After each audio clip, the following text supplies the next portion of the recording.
Welcome back, everybody, to The Creative Moment, Season 9, Episode 3. Back in our new temporary office that might be our last episode in, we'll see. We'll probably knock out one more here. But anyway, Dante Bullhauer, Jamie Bullhauer, a photographer, a poet, a writer. We are here to give you all your creative fulfillment needs with this podcast. So, let's go ahead and get started. Today, we are talking about kind of some misconceptions that people have within the creative industry. I make jokes with my friends. All I do is push a button on a camera, and that's my whole job. I'm sure you have some stereotypes or things that people kind of put poetry in or writing in that makes it seem easier or different than what it is. So that's what we're talking about today, is kind of some of those different things that people might not think of that goes into the creative process in our different industries. So, do you want to start? Or do you want me to start? The first, I was just thinking on it, because a lot of people, I don't know, I think, and even in yours, as you hinted towards the line, that it's easy. And people are like, oh, I got this book idea, or I've got this, or, there's always we mentioned it one time about abstract art, I could just throw, but nobody actually does it. Like, you have to sit down, if you got a book in mind. Yeah, the idea is easy. I guess the ideas are easy. Like, I come up with stuff all the time. But just getting it to completion is more work than I think people want to realize. Or realize as soon as they start doing something, then they just back away from it. Like, the creative life is not easy. It's not easy. The ideas are, but the work is not. Yeah, I always think of, when I think about the art is easy, I could do that thing, that whatever abstract piece of art with the white squares and there's the blue, yellow, and red squares, whatever. That's always the thing that comes to mind. I'm like, I could do that. But I didn't. But you did it. And no matter how much I want to think there was a lot of thought put into that piece of art to put those different colored squares where they were, to make the different squares different sizes, whatever it may be, that made that piece of art really famous. And it's not as easy as just, if I threw a bunch of squares on a paper and colored a couple of them red, blue, and yellow, that it would be famous. I don't get it, but some people probably do. But in the same sense, I think of like landscape photography. And in a sense, that's where I wonder, like, how easy is it? The landscape's there, the picturesque scene is there, but the way you capture it and how the audience responds to it is kind of the hard part. Thinking about, should I have this tree branch come out of the right side of the frame, or should I leave it out and create more negative space? Should I go at sunrise when it's coming over, like, the left side of the photo, or sunset, the right side of the photo? Things like that seem like, it's easy. If I was at like Arches National Park in Utah at sunset, I could take that same photo. Okay, maybe you could, but the thought process of why you wanted to get to that photo, why you wanted it to be at sunset, at this arch, at whatever, is a lot more complicated than people think. Yeah, it's as I was thinking about it, it's actually the emotion. The easy part is the ideas. Like, we have writer's block or whatever to a degree, but honestly, ideas and responses, but there's emotion that goes into play too. And that's another part that I don't think people are really prepared to give in that regard, because it's the time that it takes to, even if taking your landscape, I know it sounds kind of, you have to take the time to actually get there. You have to be ready and prepared. You have to, the thought about the tree branch and stuff, I kind of understand. That's at the moment kind of creativity, because you don't know what the shot will be like. I'm not a photographer if you follow my Instagram, amateur. and then, but I kind of think about that too when I'm sitting there and I sometimes notice something and I'll do like on my walk or type of thing, and it's like I've learned through this and like okay, what if this is here? What is blurry? Because I do a lot of micro based photos, probably because all I got is a phone too, which is not very good for things like that. So the emotional cost of art, and whether it's abstract that you don't get, they did paint it, they did think about, they felt something, and for some people, the audience comes through or doesn't. Right. So like with your writing, you can put the same kind of theme, adjective, nouns, whatever, in the same poem, but if you're not feeling the emotion of sadness or whatever the emotion in that poem is, chances are that poem won't really hit the same, even if they're very similar in their wording, their setting, their whatever. If you don't give that emotion in that poem, like we've talked about countlessly, if you don't put the emotion in or don't feel the emotion, you can kind of tell the difference between the two types of writing. One of the kind of most common misconceptions that I find with clients, and no, hey, you just don't understand, kind of along the easy path, is the time that it takes not only to execute the shoot and the edit, whatever, but the time that was needed all the way up until that point and the experience needed to even be able to execute the senior or the hype video, whatever. A lot of people think, okay, if you understand just the technical stuff, the rule of thirds, all that stuff, then you'll be able to shoot a good hype video. There's a lot of failure and experience and just different things that you have to go to be able to understand this is how you make a good hype video.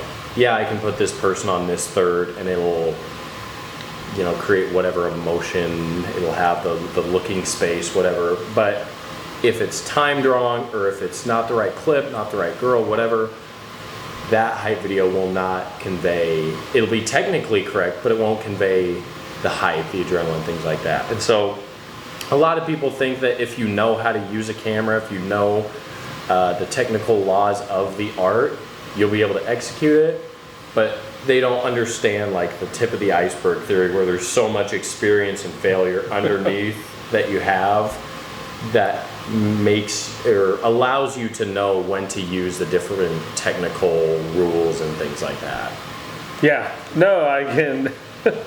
And some people, in music or writing and stuff, get something right off the first bat, and stuff. But it made me actually think that the other misconception, as you're talking about that, is so reading some books and doing some other stuff in the creative world, that honestly in the overall creative, for everybody who paints and writes and makes music and stuff like that, there is actually a very small amount that makes money and actually stays in their craft for long periods of time. And sometimes they just study another they do well at the beginning, and then therefore they can, but in the overall scheme, especially today, now I'm gonna totally brain freeze how many books are being published on Amazon right now.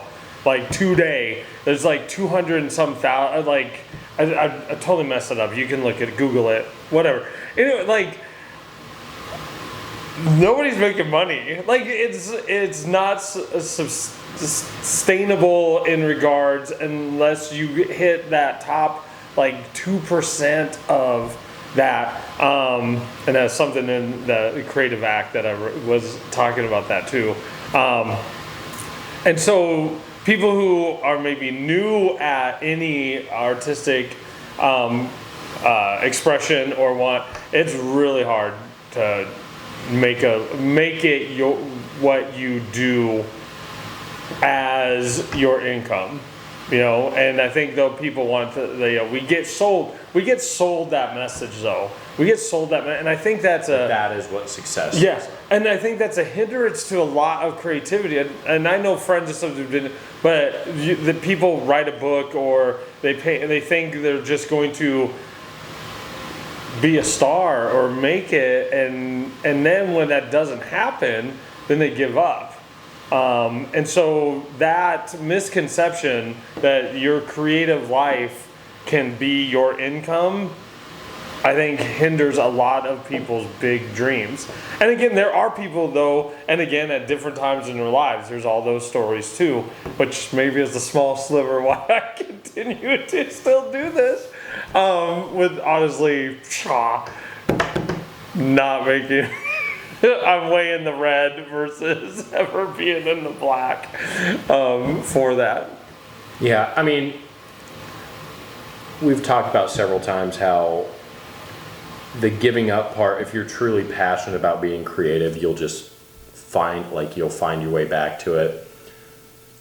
The money part is hard because we do judge successful creativity a lot of ways, not even maybe just money, but how viral it goes on social media. Yeah, we have that aspect, yeah. And so I think that's a really hard obstacle to just gain perspective on, of just because like I say, all my landscape stuff or travel stuff doesn't get as much engagement, that doesn't mean it's not good or it's not creative, it's not whatever. It just means it didn't do as well. And that doesn't mean I should stop posting travel stuff, I should stop creating stuff when I'm on vacation, stuff like that. It just kind of is what it is. Just because I don't make money off this travel video doesn't mean I should stop making travel videos. And it is a really hard part to kind of get over. I obviously am not as experienced in that realm. I don't know how to word that, but like, I guess I could relate to it in what I charge people, and when people say it's too expensive or something like that, that kind of in the same vein leads me, oh, maybe my creative work isn't as good, or maybe I should stop doing this because I'm not good enough to be able to charge this or whatever. Yeah, but everybody's always looking for a deal. Yeah. You know, like everybody's just always looking for and in that case, you know, you have a area that sometimes people will they'll just pay their aunt to take the senior photos. I mean, it just we're gonna have a friend do it. We're gonna have a friend do it. I mean, I'm just saying that, like, that's also kind of that hints to that misconception of how easy this is. And it doesn't mean that their aunt isn't talented, because maybe they are. They're just not doing a bit. You know, you don't know in that regard. But you have, in our society, you have found that niche. You have found an area, and even to the degree as technology and social media and all emerge and deal with stuff. You know what? Honestly, AI, you know, in that case, is not going to show up to a kid's basketball game and take pictures. It's not. See, I don't know. I mean, I guess maybe we could hire out robots and. There you go. I just felt, you know what I'm saying? But in that area, though, it still has that creative component. But yeah, your landscaping stuff, your other things, just try to imagine making it, you know, I don't want to say more artistic, but the more personal, fulfilling aspect of it, you know. There's not that many big, you know. Ansel Adams was one, you know, back in the day. Peter Lick. You know, like, but how? That's what, a couple people out of, think of how many millions of people take a landscape and are at the same places. It's the same, yeah. I have a photo from the Tetons and basically the exact spot Peter Lick does, and I'm not making millions of dollars off it. So, yeah. Another one that is kind of in the same realm, a little more business related, but also creative, is obviously every job, whether it's your dream job or not, turns into work. It's not enjoyable every day, whatever. I think with turning your creativity into a business adds an element of complexity because of kind of the very nature of creativity, where like if you're an accountant, say you make your own, you make your own accounting business, or you're your own CPA or something like that.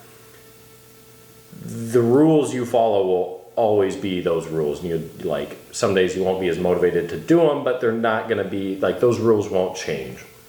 With like being a creative business owner, the creativity you have ebbs and flows so much that it's sometimes harder to motivate yourself to do the work because of the standard you hold and because of just kind of the trends in creativity, the trends in your own kind of personal style. Sometimes those lines just don't cross very much.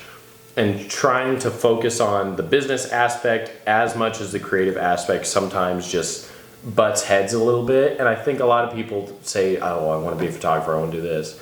And they end up just kind of looking like a very bland, not personal digital media person, photographer, whatever it is, because it becomes kind of that routine. Oh, these are the rules I'm going to do, like my hype videos that I've talked about. Sometimes I do so many, I run out of ideas and they start to look just like the same product going down the factory line.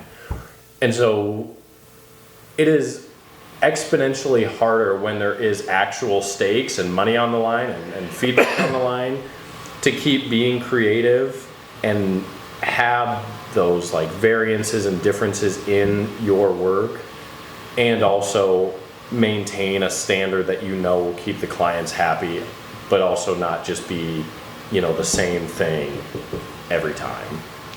Yeah, I'm thinking about that in the writing world and stuff. I'm bringing up. Well, actually, I was just listening to Prince on the way here, and it was Stephen King, also one of my favorite authors, and dealing with the, it's interesting the criticism, and Pearl Jam, even another very long-term artist. That's what I'm dealing with, is that when they changed up or they made something different or they wrote, and not in a sense following the rules of the audience per se, but yet they did it anyway. And Prince, at a certain point, he was known for his charity and other things, but whenever it happened, he got over the idea of money being his success. And his music catalog and the different sounds and going way back, like on the Musicology album, to real instruments versus Batman, the soundtrack, and Bat Dance, which is all technical. Like, it's really interesting to see that, but breaking the rules or stepping away from somebody who wants to be a photographer, but they get a job at the local newspaper or something like that, all of a sudden those types of pictures, to fight the creativity, it was like, oh, I'd really like to take this, but I have to, have it ready for print. And I could see that tension of, I want to do this my way creatively, but I'm, trying to make it, and I'm, got a job in this case, like maybe a newspaper or a newsletter, type of thing. And you got to take that certain type of picture because that's kind of what's expected. And again, I think it kind of goes at the heart of it is that people don't know, especially new people in the creative world, how much time, how much of your heart just goes into this. It really is a lot more costly on a lot of different fronts than people actually really realize. Yeah. And then, until they actually try to do it, Yeah, I mean, emotionally, it does just take a toll mentally. Like, at the end of a long day of just, even if you're just sitting at your computer, you feel physically exhausted just from your brain trying to work the whole day to create a poem or a painting, whatever it is. And it is just a challenge that you don't, with a lot of things in life, you don't really know how hard it is until you do it. Yeah. and we talked about the the cycle, the emotional, the down, coming down from stuff. But once you get to that point that you do want to try, to make it, be successful, make it whatever, that's actually also nerve-wracking in that regard to do that. And writing a book is hard. But honestly, every time I get asked about, who did you use to publish this, I'm like, the PR stuff, promotional stuff, getting that took so much time and energy, and I really didn't do a great job with it. I could have hired somebody, but then again, that was just pushed through. It was like the selling part aspect of this stuff is hard. So if you're starting out in when people ask me and we get to talking, at author event stuff, I'm like, writing it technically wasn't that bad, because that's what I do. But holy cow, once I got it, all the PRs, writing emails or walking into bookstores. At that time, there was real more bookstore. It's hard. It's a lot more time, a lot more effort than people. Yeah. I can't even imagine what it would be to try to get an art gallery show. I haven't tried, and I won't anytime soon. I know, but think about that. Because we talked about that, like switching your landscape or something for painters and stuff. I don't know. To have to hire out a space with a lot of room to put stuff on the walls and to be able to present it well, things like that. Yeah. There's just, to cap it, the biggest misconception is all the stuff outside of creativity that you have to do if you want to be successful in creativity. Especially if you're just running your own business. The creative part for me is probably 20% of what I do day to day, like thinking creatively. The rest of the 80 is either bookkeeping or just like technical stuff or client relations or like everything else. The actual creative part is actually a small part of my day, but with that being just 20%, it's the most important, because without that, I wouldn't have a business. Yeah. And it's just a weird line to cross when you figure out that, okay, you can be creative here, but also know that the rest of your day is going to look like everything else. Like it's going to the other misconception is how easy of a life it is if you're creative, or especially if you get the chance to, make money and stuff in that regard. Stephen King has a known schedule. Like Prince was just known to be in the studio for days sometimes, and the work, it's not a life of freedom and stuff like that. It is a lot of hard work involved if even as a hobby for me, since I do have a full-time job and stuff like that. I could probably spend more time trying to get my stuff out there, but I have written letters and emails, and I have visited places, and I have done book promotions, and I'm active on social media. Like, to a degree, I'm about where I can just be naturally. I'm, hopefully going to an author event again. But I can't, without sacrificing other aspects, and I'm not that good at PR. I don't know the That's rules. Hard. It is hard. I don't know the rules per se of what actually, to do. So in that sense, that misconception that your life is wonderful if you get to be in your creative world is also no. It's not. Being a creative might be the hardest work out there. But at the same time, It's we would rather do anything else. no, I would rather wish I could find a way to actually just support the Yeah. family off of just writing, but yeah.